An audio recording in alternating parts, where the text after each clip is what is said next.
Good morning, and well, I guess it'd be good afternoon, huh? By the time we get it up there. Yeah, it'll be like evening sometimes, depending on how the app works. Welcome to the Mid-Mo Nerd Show.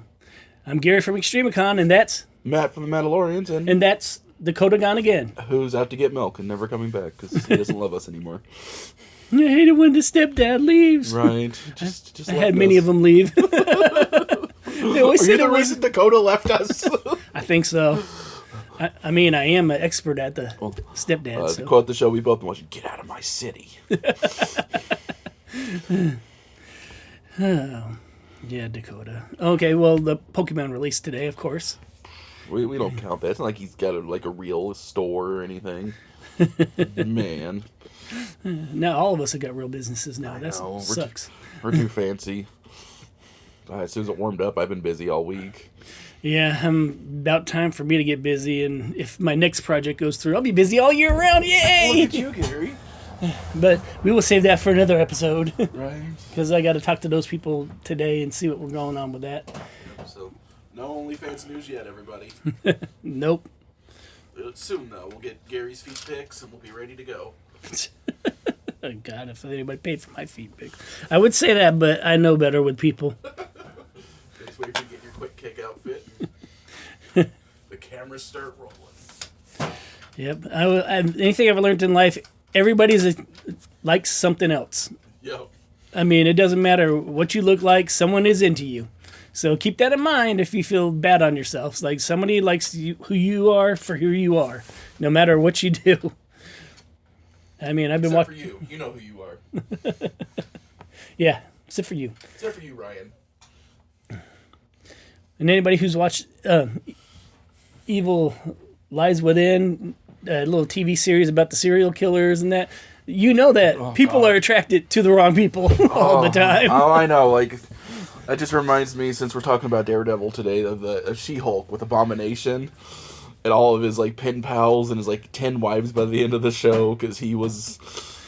Oh yeah, because he's like a religious cult leader, kind of. Well, I mean, I have a friend who just got married in prison to a girl that he met as a pen pal in prison, and I'm just like, what? Yeah, happens. And he is in there for murder. Like I said, some people are attracted to different things, or they don't care, or they just want to be with somebody. Yeah. And sometimes that's not a good thing. No, just wanting to be with somebody. We're going to do some life lessons here today, children. But just wanting to be with somebody gets you in a lot of trouble. Yeah. Believe me, there's someone out there for you. That kid treats you positively. Unless you're just into being abused, which unfortunately sometimes happens. Yeah, Ryan. He listens to this, but he always has it on mute, so he just gives us a view, so... I'm going to tell him we talked about him today. It'll make his self-esteem go up. Yep. A little bit. A little bit. But yeah. So, we'll talk about Daredevil today. Talk about Daredevil. First 4 episodes are out. It's a little slow, but if you know the source material, Born Again, where he stops being Daredevil for half of it, yeah, that's the whole story. I mean, but the end parts of every part of the series is actually pretty good. Yeah. I mean, it makes it worth waiting through the rest of it. Because I'm not much of, as I've said before, I'm more of an action person, so if the plot starts going slow, I'm start nodding off. This is absolutely a legal procedural for right now. Like, you were watching Law & Order with superheroes. Yeah. Which is Daredevil. Yeah. But, spoilers for the most recent episode, a little bit. We all know Punisher's going to be in there because of the trailers. Yeah. But that conversation between him and Punisher, so good. Yeah, it was. I really gotta say. John Bernthal is our Punisher. Yeah. Him just, say his name! I was like, say his name, Matt! I'm surprised he just wasn't smacking Matt around there they had a fight without throwing a fist. Yeah, well... they threw a couple fists. I was about to say, there was one in there. He's like... And he goes, I'm sorry. Don't apologize for that. You're finally being the real you. Yeah, I'm just like, oh, yeah. Thought we were going to see a little Punisher Daredevil fight scene there for a second. I hope we get at least some fight scene. Oh, it's coming. I know, it's building. He's went to the suits at the end of the episode. That and, the whole thing is like Kingpin's turned into Pinkpin again. And he was, that very beginning, he was doing really good about being the mayor and trying to pursue things the way. Be good and be positive, and like you've seen little cracks in it, but he's done good at fixing it. He's going to therapy. And at the end of the episode, the cracks are showing real big. He's like, Wilson, don't call me mayor. Yeah. Yeah, and sorry if my voice acting is horrible because it is. Yep, that's why Gary's a cosplayer, not a voice actor. But I did want to bring some source material. We know about White Tiger. Mm-hmm. He was in the episode, but he's actually been around since the 70s. Yeah, he's a fairly old character. Even his niece in the comics played White Tiger at one point. So, but I'd like to point out he's the first Hispanic Marvel hero ever. Is he? Yes. His first appearance was in Deadly Hands of Kung Fu number 19, which I tried to look for and get find real quick. And those who don't know, his ambulance gave him the power. He got him from the Sons of Tiger, which was a group that worshipped the tiger god. And he's created by Bill Manto, who's the writer, and George Perez was the artist. Okay, and George Perez is real good. If you were, he does big events. He's passed away now, but he's made Wonder Woman who she is nowadays. He's done quite a bit of work for the whole comic industry. Mm-hmm. Did you know that they inspired the White Tiger outfit after Spider-Man? I did not. I would assume it was Black Panther. No, it was Spider-Man, but they had no details in it. Oh. Just here's Spider-Man with nothing in it. Yeah. There's White Spider-Man. We call him Peter Parker. Yeah. Yeah. But the whole idea for the character was they wanted to bring out a character that was street level, which actually he was in the Defenders comics, and he was also in the Spider-Man comics, ironically. Yeah. So you had Spider-Man in his outfit and what Spider-Man would look like if he wasn't in his colorized outfit. That is the one thing Marvel does better than DC is street level heroes. Yeah. DC does the universe-ending events amazing, but like aside from Batman, who still spirals out into a universe-ending event, their street-level heroes are a little lacking. Yeah, I mean, they really did good because, I mean, even like Luke Cage, I'm not going to say Iron Fist because he's kind of in the... He wasn't. You mean the immortal Iron Fist, Danny Rand? Yeah, that guy. But Jessica Jones, Luke Cage, Punisher, Spider-Man, Daredevil. And Justin Timberlake. I mean... and Justin Timberlake? Yeah. I mean, Danny Rand. Yeah, like... They do great jobs. Like, anytime you get a story set in New York that isn't about an alien invasion, you know you're going to get something good. Yeah, they do really good work with that. And they really, I think in the 70s, that's where they were shooting for. Yeah. Because, I mean, they had, like, Captain Marvel. Mm-hmm. The original Captain Marvel. Oh, wait, was that the original Captain Marvel? 70s, yes. That'd be Marvel. The Captain Marvel. I mean, in Marvel our current universe. Captain Marvel is, like, 8 later. Like, she's not even the second Captain Marvel. But the real first Captain Marvel was what? Shazam. Yeah, but then in all lawsuit. truth. Yeah, and then funny because DC sued Fawcett Comics for that because he's too much to Superman. Then they ended up getting the rights for him, and then they ended up losing it to Marvel because they just the name. They could still use Shazam, but they couldn't call him Captain Marvel. Yeah, I thought that was funny. It's like, how ironic is that the same tactics that you used actually got used against them? Because believe it or not, Shazam comics actually outsold Superman comics. Mm-hmm. That's why they got mad and tried to this is ours. And Superman was the #1 selling comic in the 40s, believe it or not. Because it was something different. Nobody's seen anything like that. Yeah, like when Superman and then Stan started doing the Fantastic Four and Spider-Man and, the Avengers. It's nothing anybody'd seen. Yeah, and... It was all just war stories before. Captain America was on par. But then, once they started adding, other superheroes and then making them relatable. Yeah, that was really good. And then, of course, we had that big...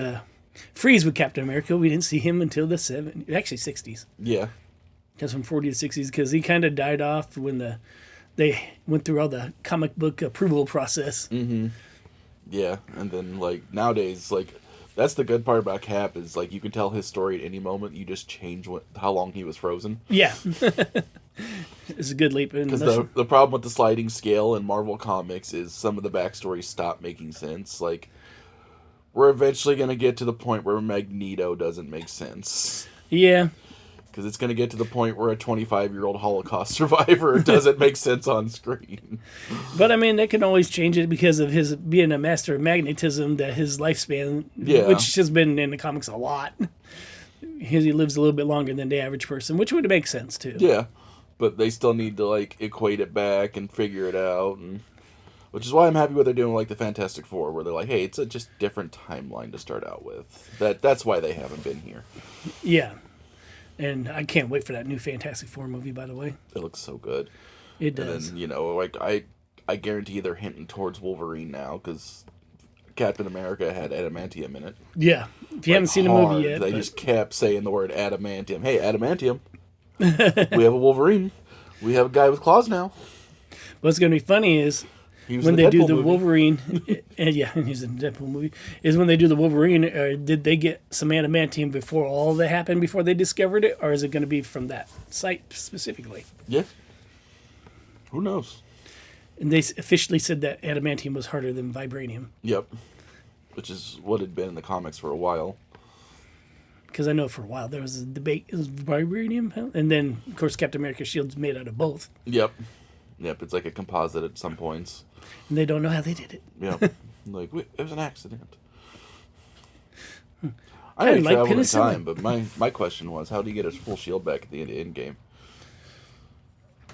Well, it was chewed in half at the end of the battle. They went to Wakanda, they made him another one. Mm-hmm. They had the technology. Yeah, so Wakanda knew Cap was alive and hiding the whole time. Well, let me see. What if he actually took that shield from the museum to give it to him? Or what if he actually had it made, or took the scraps out, went to, well, okay. What about the master of Sorcerer Supreme? Maybe she put it back together. Maybe. She might have. Because remember, because like magic always comes with a cost, and he's doing something good for magic, so it might have been just like, here, we're going to fix your shield. We can go all day. This is comics. We can go anywhere with this. I can do this all day. Exactly. I can do this all day. I understood that reference. It was like, he met Galactus, and Galactus put it back together. He's like, hi. And that's how Galactus found the planet, and now he's going to eat it. He just found Stan Lee in the middle of nowhere. Hey, Stan Lee's everywhere. Stan Lee's everywhere. I mean, he was in the 60s when he went back to in Endgame. So. Yeah. Yeah, I mean, he is everywhere. He is everywhere. And nowhere. He's like our Force ghost. Right. But yeah, no, Daredevil has been very good. Yeah, I really like what it's building up to. And I can't wait to see the fight. Because, eventually Wilson's going to explode. Because he's already mad because certain things happening. And we got the new villain at the end of the episode. Who is he? I didn't do my research. His name. I forgot his name, though. You're going to make me look this up. I'm going to make Gary look it up, because it was in the trailers. Like, he's a bigger Daredevil villain, but I've never been that big of a Daredevil fan in comics. I know his main people, and usually the Daredevil... Punisher, Bullseye, Kingpin. I know some low-level criminals, but just that guy, I'm just like, eh... It's got a silly name, too.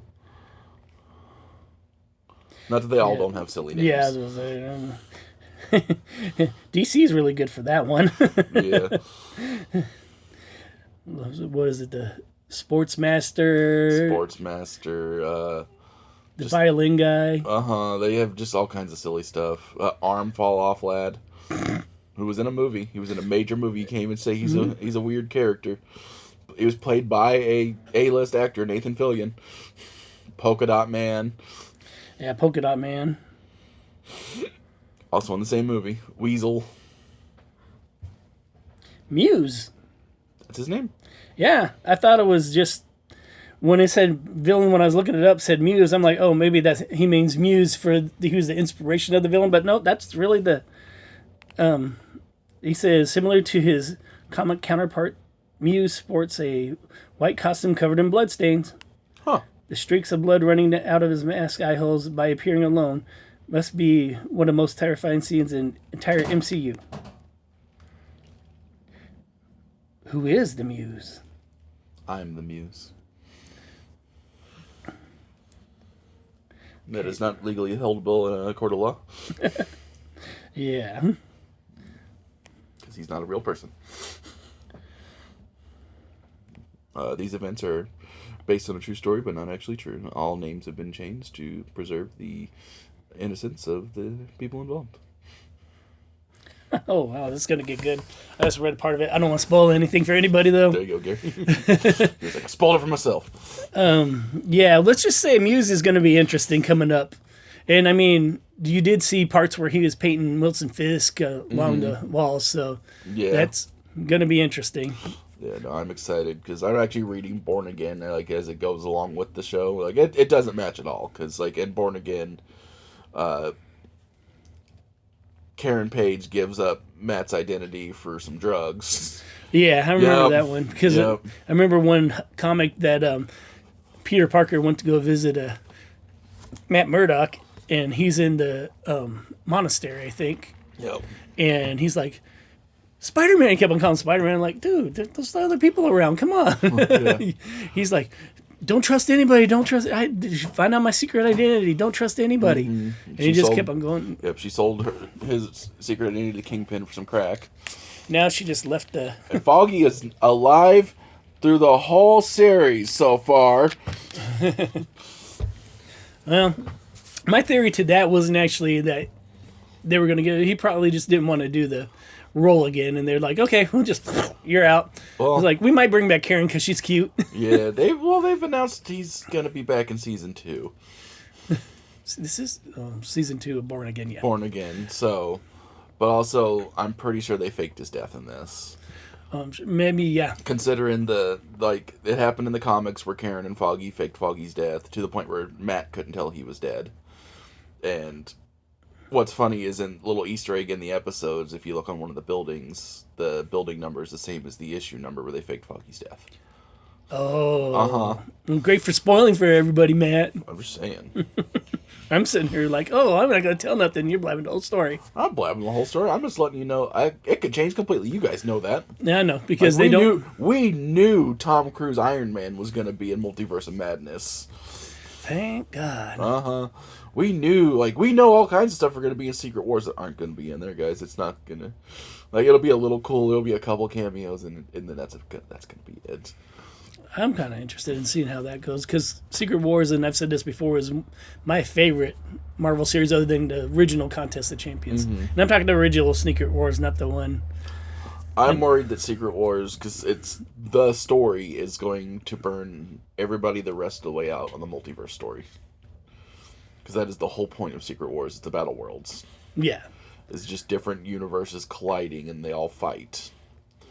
So I'm worried that that's going to be, that's Marvel not reading the room when we're just like, hey, take a break from the multiverse for a little bit. Secret Wars! That's not it. That's not it. It may not even be anything like that. They may just be trying to get... They've released some concept art for it. It's going to be like that. Is it? Yeah.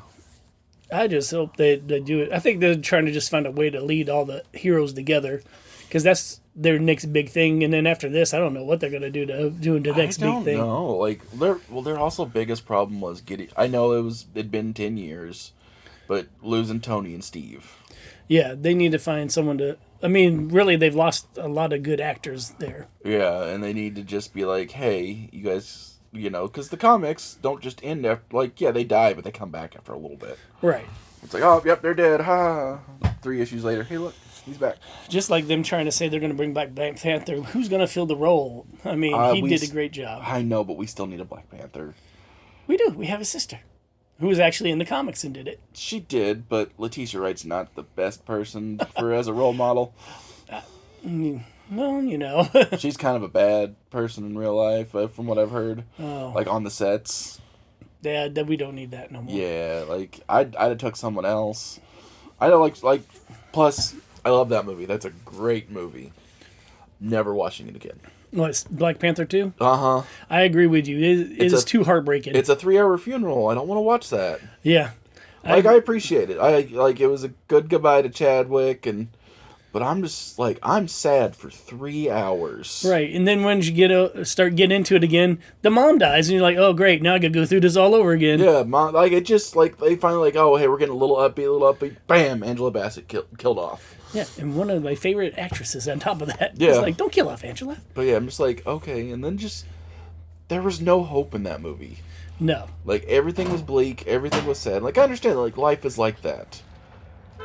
I'm not reading or watching comic books for that. Exactly. I've had this discussion with other people. It's like, I read comics, I do gaming, I do other stuff to get out of the real world. Yeah. I'm not trying to... It's already sad enough as it is in the real world. We all fight over nothing.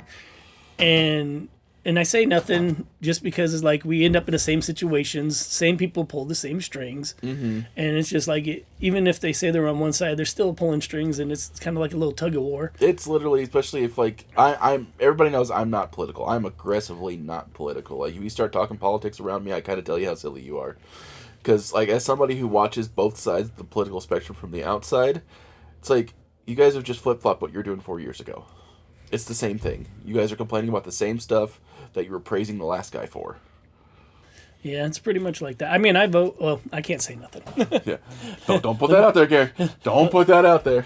I just say that I vote for who I believe in, who's going to be the best for the country. And that's the truth. Yeah. But, no, it's... I just watch it, and it's just like, oh, it's... Well, this guy's doing this, and we hate it. And then they'll sit 4 years later, this guy's doing this, and we love it. I'm like, you guys did the same thing, which is a different label on it. That's all you did. It's the same thing. But that's my 2 cents on politics. Yeah. It's my favorite Lewis Black quote is, it's a bowl of poop staring in the mirror at itself, arguing about who smells the worst. Yeah. I just try to step out of politics. I used to talk about stuff like that on Facebook, but then with me running a business, I think it's good to step away from that. Yeah. Because when my event's not about anybody's specifics, it's about people coming and having fun for the whole family.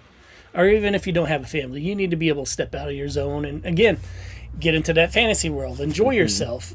Get out of this. Because, I mean, we lead lives that are so serious all the time. Yeah. Why be not having a weekend to enjoy yourself? That's a conversation I had to have with my dad when we opened the store. He wanted to fly his political flags from the store and everything else. I'm like, Dad, most people come to comic books to get away from that. Yeah. And, like... I get it, you're proud and you want to do whatever you want with it, but we're here ultimately to make money. Like, as much as I keep saying I want to be friends and have fun, and the bottom line is the store still has to make money or we can't do any of it. Right. That is the biggest thing. Oh, by the way, we still have vendor spots open for ExtremeCon. Just throwing that out there. Speaking of making money. Yep. And, I mean, hopefully we get them done. This year's a little bit slower, but, I mean, we've had half of them sold for... All our wall spaces always go quick. Yeah. But we need to get those inside spaces gone. I was like, we got almost everything set up that we need to. Just throwing that out there. And we're going to be starting after next month, because that's April. We are going to be hitting hard on things. We're actually going to be at Free Comic Book Day here. Good old Free Comic Book Day, May 3rd. May 3rd. May 2nd, we're going to be up at B&B Theater. Or not B&B Theater, excuse me. Scratch that. We're going to be at Regal Theater. See, I knew, and I don't even go there. And we're going to be debuting the Thunderbolts. I'm still very curious about that movie. And I will be in a cosplay for that. And then and also any of our volunteers or anybody who wants to volunteer, just get a hold of me. I'll send you a form to volunteer with. Oh, Nadine needs a printed out one that you were supposed to drop off here and you keep forgetting. I know. I'm going to actually print out a couple of things. I need to get... I know you're listening, Nadine. See, I asked. I will make sure you get a printed form. I'm actually going to print out a couple of ones because I need to get Goofy Goblins to sign their slip. Yep. And see if they want to do one of their games there. Yep. Because I'm doing one of my games there. It finally has a release date in May, so I'll have plenty of time to learn it with my D&D groups. That's good. And then we are going to be, at the end of May, we're going to be up at Tremendicon. It's going to be May 30th to June 1st, which should be fun going there. We always have fun up there because all of our Springfield people we love go to that event. It's like we have the Missouri Ghostbusters, who are actually going to be at our show, too. They're up there. We always have fun with them. Mm-hmm. They're just a fun group of guys. They don't take anything serious. They don't, well, except for what you need to. Yeah. But, I mean, they just like having fun, and that's the type of people we like to have. Right, just goofballs. Like, you're running events like this, you just need goofballs. Right. We want everybody to have a positive experience. That goes back to the just, not taking things too seriously, not doing everything political, not... Which is opposite of Daredevil. Right. Get out of my city. But no, I actually, the Born Again trade that I got literally has an introduction from Charlie Cox, who plays Daredevil. That's pretty cool. I actually liked him. I know he probably wasn't, everybody was like, oh, at the beginning, he wasn't a good pick. Everybody's like that with every actor nowadays. But I think he's really done an amazing job with it.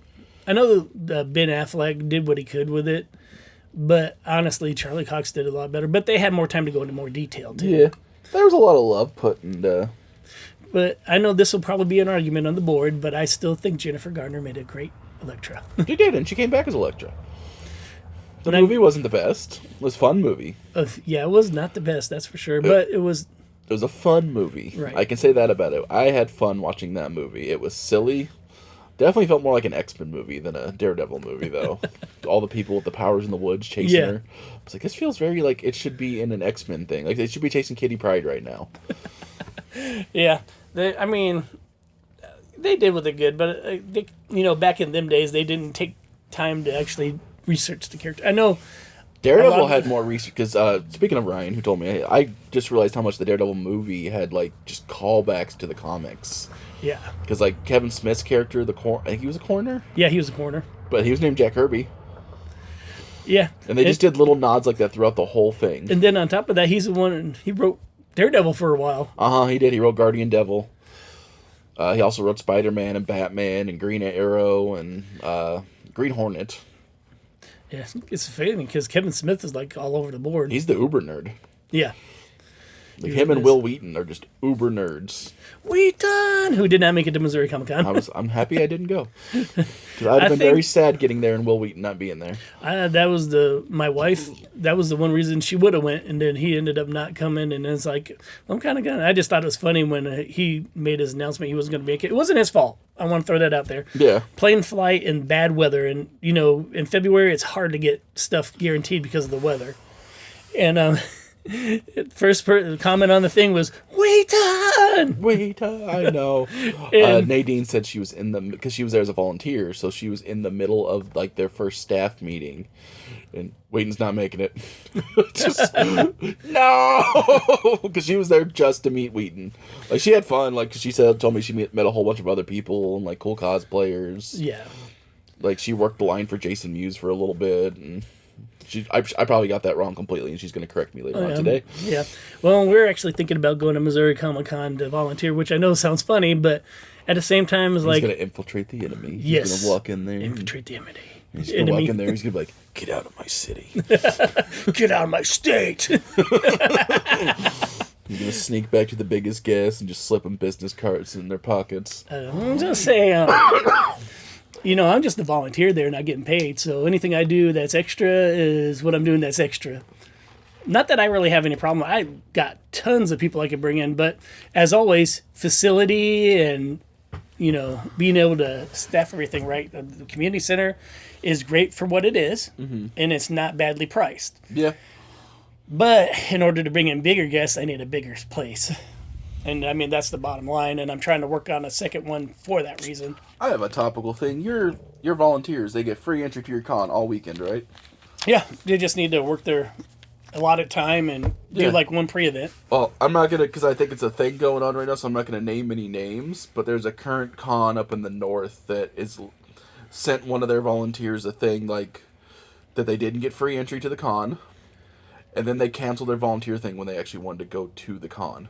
Oh, no. To me, that's sketchy. Yeah, I saw the email, and I'm like, I don't know whose side's on who, so I'm not naming any names. So, something could have been doctored, something could be fake, but I'm just like, wow. Well, that, and someone might have got their information and sent it from their site. Maybe they didn't like them, or maybe that is a scam. Yeah, but it just, even said, if you're going to prioritize your time, they're volunteers. Of course they're prioritizing their time.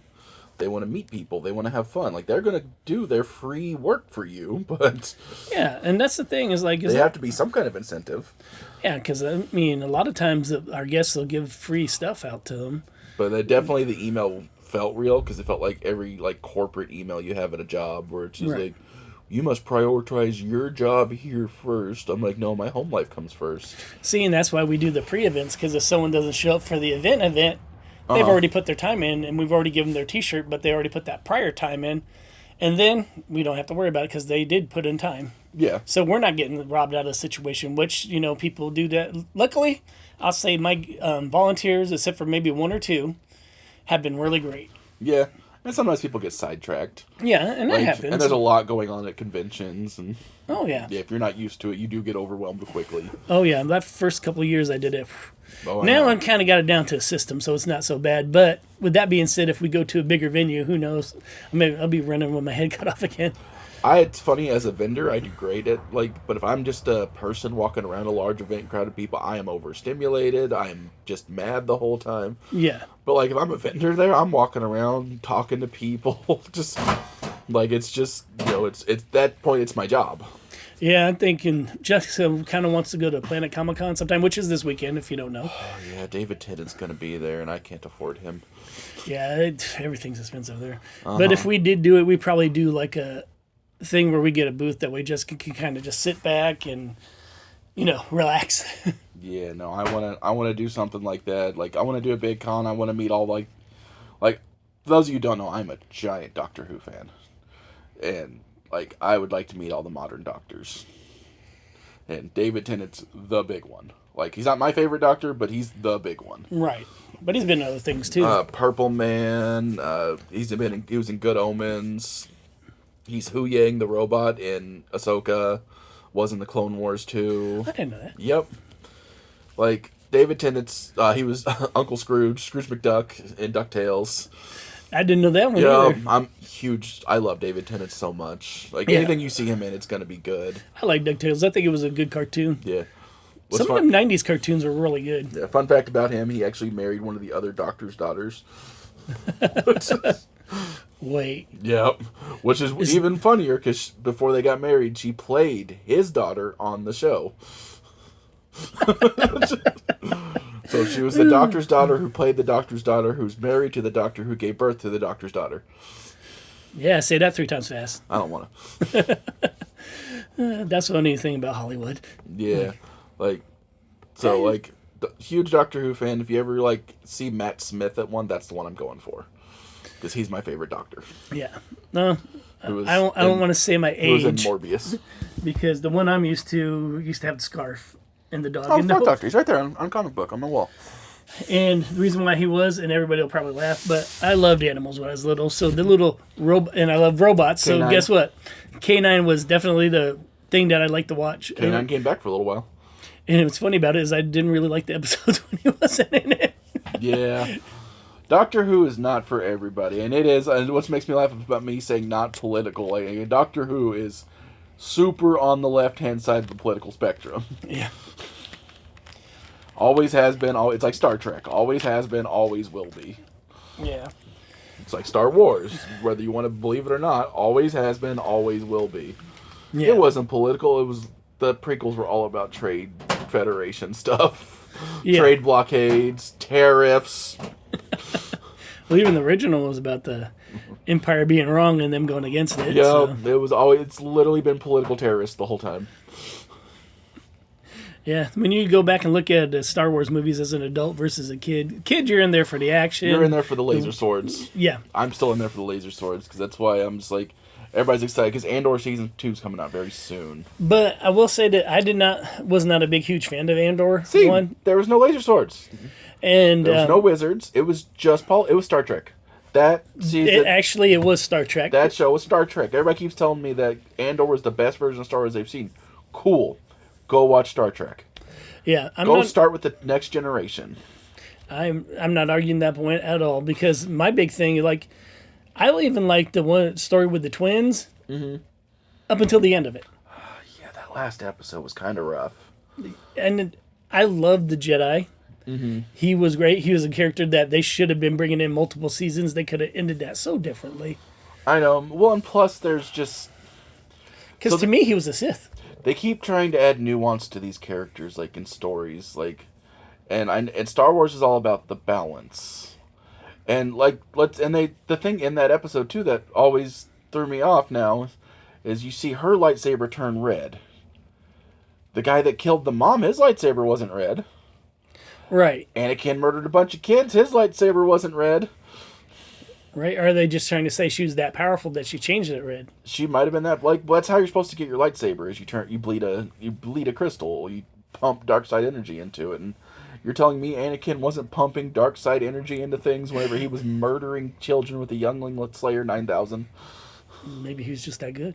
Right? That's always cracked me up about that lightsaber being like the plot points in the sequels. It's like, where'd you get that lightsaber? I'm like, he killed a bunch of kids with that. And, that's the lightsaber Luke gets in the beginning of A New Hope, and he loses in the trash compactor on Bespin, and it's just like, that's the Youngling Slayer 9000. You guys need to, like, I'll give, like, A New Hope and Empire Strikes Back the excuse that it came out beforehand. Yeah, but what about afterwards? Yeah, but when Force Awakens brings Anakin's lightsaber back, I'm just like, still murdered children with that. Unless that's like the lightsaber they found on Geonosis.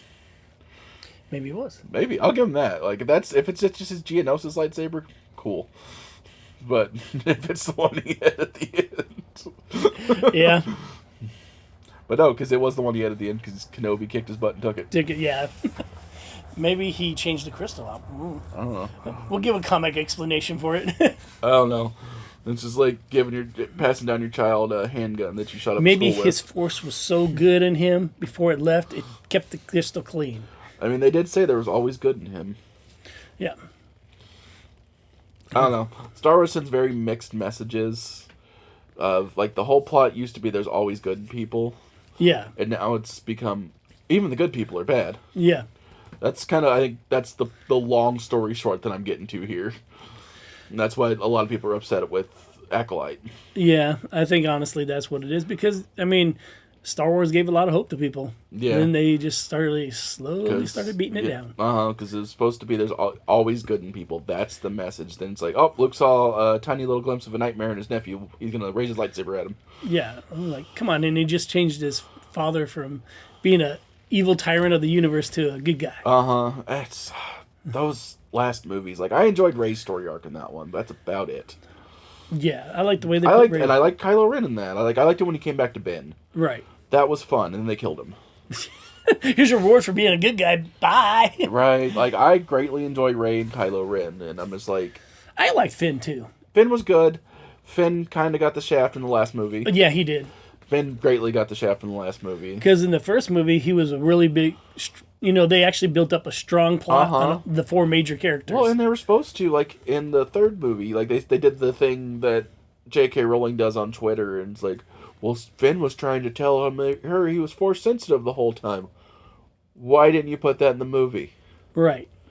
That would have been a much better ending than her just being alone on a desert planet again. Looking at sun. Yeah, I'm just like, congratulations. Like, you ended Rey where she started. Alone on a desert planet. That looks so silly. Like, she should have been surrounded by friends. Right. Buried the lightsabers. Here, let's bury this one too. Put Anakin's lightsaber in sand. That's just dirty. I don't like sand. Of course, it's rough. It gets everywhere. And then what do? That's his punishment for eternity. He gets stuck in the sand. Eternity. But yeah, no, like the last few, like I know, like Vader for the story needed to die because, like, yes, he joined the light side, but there's no way, like, if he would have lived, it would have been in shackles for the rest of his life. Yeah, pretty much. So that man, like, there's no way to tell that story in a positive light because he literally blew up planets and murdered people. Like, it'd have been in shackles. It'd have been that miserable. was Sunday. Yeah. Kylo Ren didn't do that bad. Yeah, I like the opening scene for that was really good where he caught the lightsaber bolt. Yep. Because they were showing the technology right there, and him freezing it. I thought that was great because I mean Darth Vader only, like whatever you're shooting at me, I'm just blocking it with the Force. Yeah, and I like that. Nice try, hand. And I like that there was theories going around for a while that like when he killed Han, that Han pushed the button on the saber. You know, because that way his son didn't have to kill him. And it might be. Yeah, but they just kind of threw all that out the window with the next two movies. Yeah. Like, Force Awakens had a good start, and that's And then they decided, like, we're going to subvert the expectations. I'm like, it's a main Star Wars movie. Just do the expectations. Yeah. Do the expectations. Because like I said, and I said that I think on the previous podcast, when Luke came out and they shot him and he brushed it off, everybody went hysterical in the theater. Yeah. I'm like, that was the point that movie could have been great if they would have finished it. Not some cheap, I'm going to fade into... My viewing of Last Jedi, they had to kick a drunk guy out. Because he kept moving around from seat to seat in the theater and laughing at the weirdest times in the movie. Just, like, loud laughs, too. Just, and then I was like, oh my god. And then, like, 30 minutes into it, you see two ushers come out and stand next to him, and he just kind of walks out the set. Because he kept asking people to, like, he's like, is anybody in this seat? And he would sit down, but then it would just, every, like, 5 minutes, he'd whisper to somebody, anybody in this seat? And he'd sit down. I was like... He's having a good time. I'm like, dude, we have assigned seats. I buy these seats, I don't have to sit next to you. It would have been funny if he was stuck in his hand in the popcorn bucket. Right. Go to the next one. I mean, crap, I used to, back in the day, I'd buy the... If I was going by myself, I'd buy the seats around me. That's what I like about going to Over 21, because you're like there and it's spread out. And you can kick back the seat and have fun. And if you go to Ozarks, I don't know if they still do this, but we watched Age of Extinction there. Mm-hmm. And they were bringing me cherry Pepsis with cherries in them.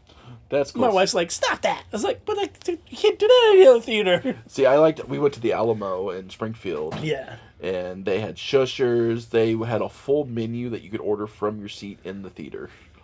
They'd bring you refills, and all you had to do was just hit a little button that didn't light anybody's view up. How much did it cost to go there? Less than our theater. Really? Yep. I keep on telling Jessica we need to go, and she wants to go, but she wants to go when Missouri Ghostbusters are there for obvious reasons. I might go see Fantastic Four with that one, because for 4 of us to go and the drive down there, it was still cheaper than tickets at our theater. That's sad, too. And we went and saw the Batman. The Batman. Yep. Like, we all rode with Andrew. We all went down there, and, like, tickets were cheaper. Not the Bateman? Not the Bateman. But the Batman. The Batman. I saw that commercial, too. That was funny. Jessica doesn't love them. I think they're hilarious. Right. I almost want to go to, because we have State Farm insurance, I want to go in the office like, where's Bateman? Which I may do that today just because it'd be funny. I'm Progressive. All we get's Flow. And I think the Caveman. No, I get Caveman's Geico. Caveman and the Lizard are Geico. No, this is not a paid advertisement. And the duck is Aflac. And I'm not doing an Aflac advertisement because I used to work for them. No. For people that don't know. At the worst time to work for a substitute insurance agency. Or supplemental, I should say. That's the technical term. Would be the worst time. When they switch it to where everybody has to have health care. Oh, yeah, that one. So that effectively eliminated a lot of jobs for people that work for an insurance company. And I was actually doing fairly good, too. I was like, oh, talk about the worst time. But that's okay, because of what I learned here, I've actually been using for ExtremeCon. So it did pay off. There you go. In the long, long run, but not in the short run. Even if you have a bad job, you take that into what you learned for your next job. Like, yeah. Everybody knows that I quit a very bad job a while back, and I went to work at Lowe's and had a manager there treat me the same way. Was that Porky's Up the Lake? That was Porky's Up the Lake. Manager would talk down to me, and I walked into Lowe's and had the same thing happen. And, like, I wasn't even trained on everything yet. He came in there and just chewed my butt for not being trained on something that he didn't train me on in front of a customer. And I was just like, here's my vest. Okay, anybody who listens to our podcast as a boss, do not ever yell at your people that you work for you in front of customers. That is the most humiliating thing, for one. Yeah, you might think you're doing a flex, but you probably just lost a customer there. Yeah, because if I see it, I guarantee you I'm walking out of there. I'm probably not walking back in there. Yeah. And then I'm going to report you to higher up. Yeah. And then you just also hear, and it's a small town, it's going to get out. Yeah, and that's why a lot of these employers nowadays are having such problems having employees. It's like, well, some of it's your fault. I don't know why people won't come work for me. Well, you're offering almost less than minimum wage. Yeah. You're offering the lowest amount you can. You're treating people like garbage. And, like, that's any place nowadays. Like, and also people that do deal with the people that work at these places. Remember, it is not their fault for stuff that happens, unless it's directly their fault. Right. But I mean, like, if your cable's out, don't yell at the cable lady. She can't do nothing about it. Gary's got a dog in that fight. And, like, you go to the store, something doesn't work right with the product, they didn't make the product for you. They just sold you the product. Well, it's like a prime example. Me and Rob went out to the truck stop, Jonesy's, and I ordered biscuits and gravy because my go-to. It's cheap, it fills me up, and I can go on about my day. There was hamburger instead of sausage in my gravy, and you could taste the difference. And I'm just like, you know what? Like, because I know a lot of people wouldn't tip the waitress because of that, or would throw a fit. I'm just gonna shut up and eat it at this point because the waitress didn't make my food. She doesn't know what's in it. Right. That's a good example because the waitress. Now, with that being said, if the waitress is taking her sweet time getting your stuff, you see her talking to everybody and she's not waiting on you, that's when she gets a bad tip. That's we did that at Buffalo Wild Wings. But if the food's tastes different, she didn't make the food. Yeah. But if she's waiting on you, make sure your drinks are refilled and everything, you still leave her a good tip. You just tell her that after you eat your food, because remember, people that make your food can spit in your food, so you want to respect that too. Yep. But last time I was at Buffalo Wild Wings, like we just kind of got ignored. Like Gary can attest to this. Like if you're listening to this for whatever reason, you're not from around here. If you're ever in a military town, most restaurants, like the waitresses are going to serve the soldiers before you because you're getting a bigger tip. They're leaving the bigger tips, or so they think. Because some of them are cheapwads too. Yep. But like they just ignored us the whole time. I had to flag down a busboy to refill my drink. It had been empty for a while, and then I walked before walking out. I handed him the tip. I think it's funny when I was working at the good old Best Way where me and Rob worked together. Yep. We used to get a lot of strippers in that come in to do the laundry. This one stripper was pregnant. Oh no. She was walking normal, and then she seen a group of GIs sitting there, and all of a sudden she had a preppy walk, and I'm just thinking, the only thing they're thinking about you right now is how easy you might be to get because you're pregnant. You're not going anywhere with those guys. No. But we've seen that for years around here. Like, a lot of people don't know, like if you don't live in military towns. Yeah. Yeah, because military life is a little bit different from, even just if you're not a member or haven't been dependent. I'm a dependent because my dad was a Marine. Mm-hmm. And then my whole family has been in there.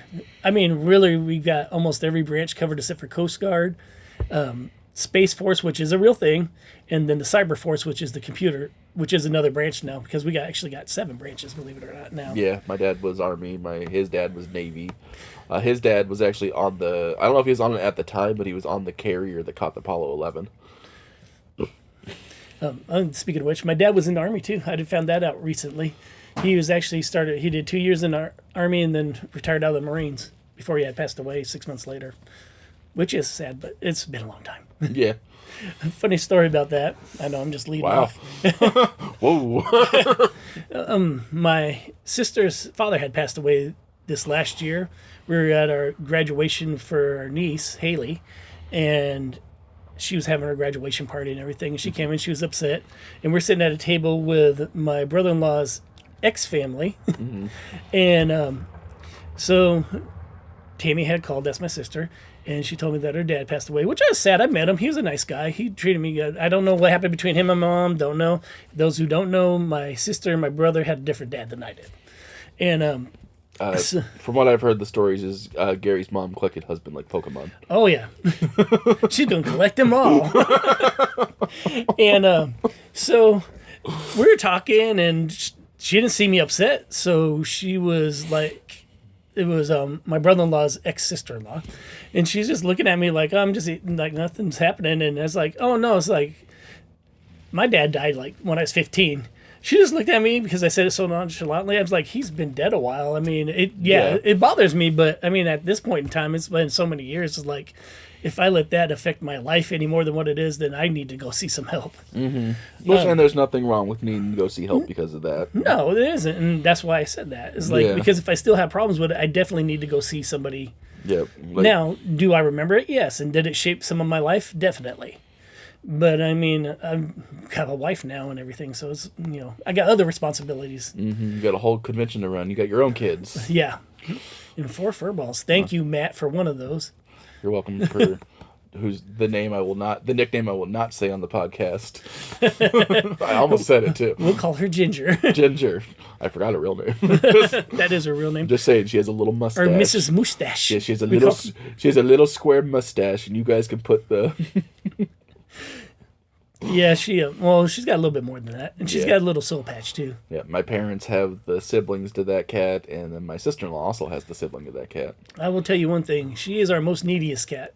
She's very sickly when we first got her. We took care of her. So were the other ones. Yeah, and but she is so spoiled now; it's ridiculous. She actually plays catch with us. That's and awesome. Brings the ball to us, and if I don't play the ball with her, she attacks my foot, and she will throw a little kid fit. I know. About once a week, I get pictures of her from Jessica. I only had to open the message. I know what Jessica's sending me if I see just a picture sent. I'm like, oh, that's a kitty cat.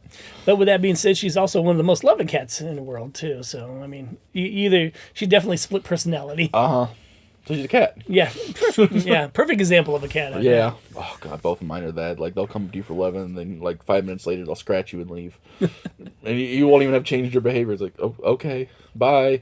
I always like when she curls up on my chest because I'll sit back because we got reclining couches, and she'll curl up on my chest, and I'll be petting her. Then all of a sudden, out of nowhere, what's your problem? Get off me. Yeah, 'cause you know you're about to get smacked. Yeah, exactly. She has got me in the face before. I went to her face, and I see her having a funny facial expression. So like, maybe I shouldn't do this, but I did anyways. Yeah. It's cats. You always like, how far can I poke that cat before it hits me? Oh, she got me. Like, if Gary can see my hand. Yeah. I poked a little too hard. You see my hands, too. They ain't too much different. Yeah. So, I have, not news, but releases this coming week. What you got? Batman Hush 2 is coming out. So, if you ever read the original Hush in the comics... I did not like You didn't like that one? the cartoon. No, the cartoon's bad. Cartoon was horrible. Like, it started out good, but then they made Hush the Riddler, and that was stupid. But the original Hush comic is probably my favorite DC comic of all time. It brings together a really good writer and Jim Lee on the art. And it was about Bruce Wayne's childhood best friend becoming, like, a serial killer that takes people's faces and can just blend in anywhere. And now he's back, finally, after, like, because they don't use Hush very often. That's kind of what made me sad they made him the Riddler. I was like... The Hush already gets no screen time. They hushed him.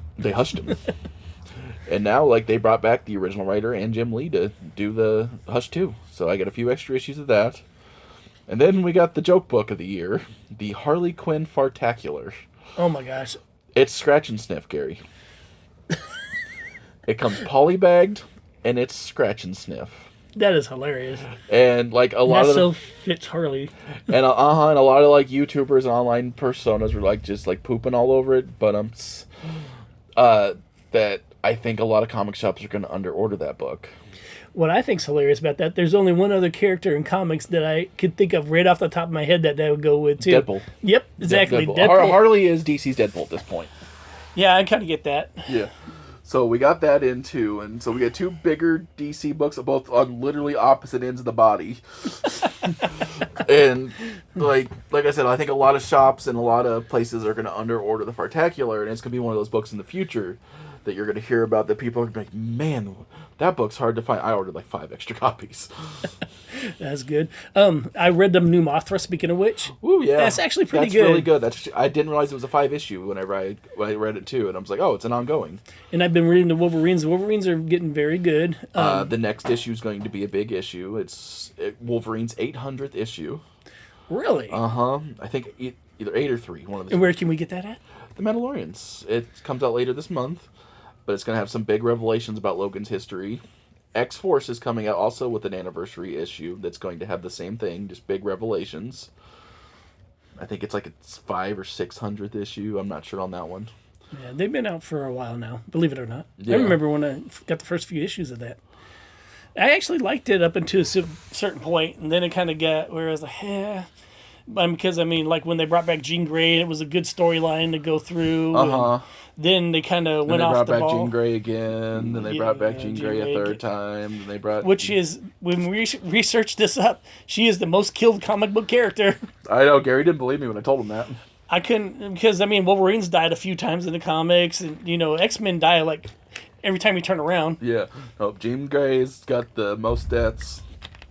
Everybody thinks it's like Superman, but he's got the one big one. That's it. Yeah. I mean, and that was a big one that was a good selling point for DC at that time too, because they were tanking in sales. For those who don't know, DC actually offered Marvel to buy them out But I they did not ended know up that. not doing that. Yeah, it was. Well, it's the same thing with Marvel in that time period. That's why all the movie studios own different characters. It's because Marvel sold out the rights. Yeah, and then they slowly had to get them back because They then just they bought started whole making money. companies. Yeah, Still don't have the Hulk back. they should. Still don't have Spider-Man back completely. That one may be a fight, but Yeah. they're really not doing great with the movies. No, the though. movies that aren't like MCU related are bad. I haven't seen Kraven the Hunter yet. I've been wanting to. I thought Netflix was going to have it, but they had Netflix Elite have it.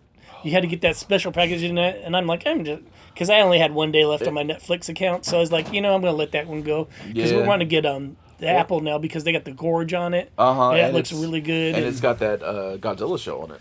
yeah, Monarch. And I gotta say, I have no problems with the Monarch whatsoever. It was really good. If you wanted the more human side of Godzilla, Which then I don't, watch the but Monarch. go on.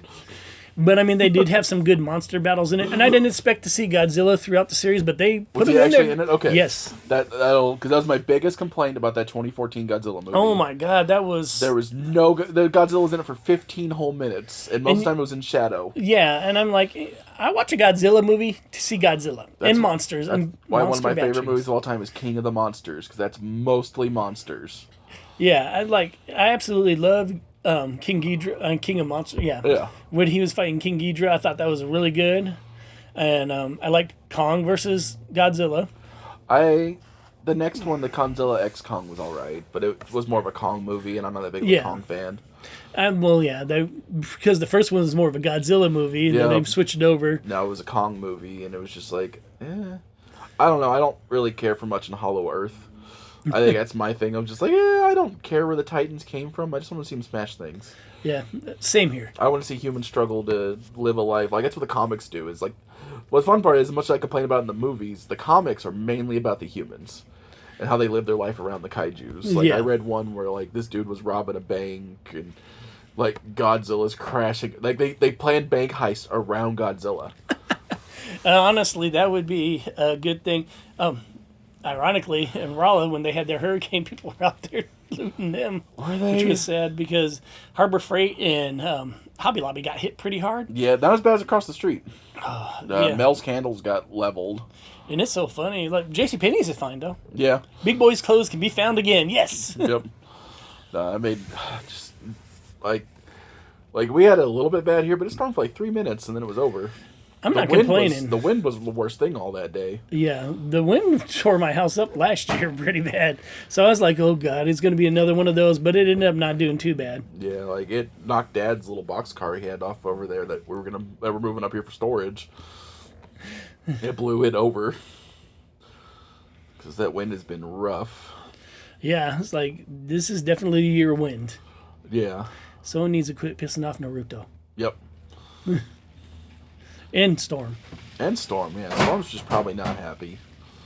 Well, we got about 3 minutes left, and the wind's picking up because we just pissed off Storm. Because we didn't mention her before Naruto. All right. Gary, what's the next place you're going to be? I am going to be at here and up at Regal Theater in May. So May's going to be when we start going out. Yeah. And we're going to start making appearances up at the Farmers Market starting soon. Yep, and they're good people. They are. We love Bruce. Bruce is good people. Don't tell him I said that, though. And then... make sure when you're there, because Bruce sells little, like, squeeze soaps, ask him what flavor they are. Because they're like in little squeeze yogurt packages. So I just walk up to him just every day while I was at the farmer's market. I'm like, hey, Bruce. So, yeah, what flavor is this? Code for today for Dakotas is not here again. Yeah. Please bring the milk, Dakota. Like, Mom and Dad miss you. Then in June, we're going to be up at... We're going to see How to Train the Dragon. Yeah, I saw that's coming out. 13th. And then we're going to be up at Mossy's Comics. Oh, in June. In June, yeah. All right, we're not going to be at Mossy's Comics. We're going to be at the Convention Center. Exactly, but we're going to be... Put on by Mossy's Comics. Exactly. Is Route 66 Comic and Toy Convention. Yep, which he's announced he's got Cold Bun coming back. He's got Freddie Williams the third coming. Yeah, he's actually done a lot of good Which artwork. they've worked on books together. So if you have some Godzilla versus Power Rangers. Oh, yeah. Or if you, they didn't work on it together, but if you have Ninja Turtles versus Batman, that's also Freddie Williams. I did not know that. Yep. And don't forget Jimmy Hart. South, Mouth Mouth of of South. South. Yep, I was kind of surprised to see that one. Yeah, that one shocked me. That's a big name. Yeah, that actually is. I don't know if he's a big name anymore. Those who don't know him, if you know who Bret Hart is or any of the Hart Foundation, led them, Hulk Hogan. The Anvil's one of my favorite wrestlers of all time. Lex Luger, Greg Valentine, and Brutus the Beefcake Barb. He was Paul Heyman before Paul Heyman. Yeah, actually he was. And he had a microphone. He's always shouting out stuff. And he's a really good manager for heels. Yep. He was back in the day, back with Paul Bearer. We should have known when Hulk Hogan came out with Jimmy Hart, he was going to turn bad eventually because, that's all Jimmy Hart represented. Yeah, and Hulk Hogan turned bad in real life. Yeah. Yeah, yeah. I'd say for the wrestler that was probably the most popular at one time has went to probably the least popular wrestler. Yeah, because he showed up on the new Raw, tried just to hawk his energy drinks, and then left. Yeah, you don't do that. Bring out the new wrestlers. They said that The Undertaker, they were so happy to see him, but he was trying to pump up Rhea Ripley. Yeah. Real quick sad thing before we get off of here is, last time Taker came out before the big Cody Rhodes WrestleMania, he came out just to kind of, show off Bray Wyatt before he passed away. Yeah. Undertaker is definitely for the industry. Yep. That's why I like John Cena. Everybody's just crap on his heel turn right now, but he's been wanting that since he started. Right. He's been wanting to be the bad guy at the end. I do think there's some funny memes, like him with Hulk Hogan's head on him. That's funny. Yeah. So are they going to make the new NWO? That'd be fun. I think Cena was in the NWO at one point. He may have been. I don't know. It's been a while, and I didn't really watch that part. By that time, I was done with NWO. Yeah. In all honesty. I've been a Cena fan since he came out.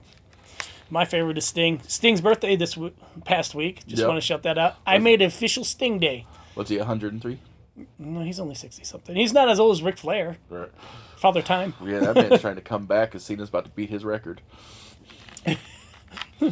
I'll mess him up, Mike. You got to give him one credit, if not for anything else. He's definitely got stay power. Yeah. That guy's retired 20 times now. All right, Gary, drop your F-bomb. Dakota's not here.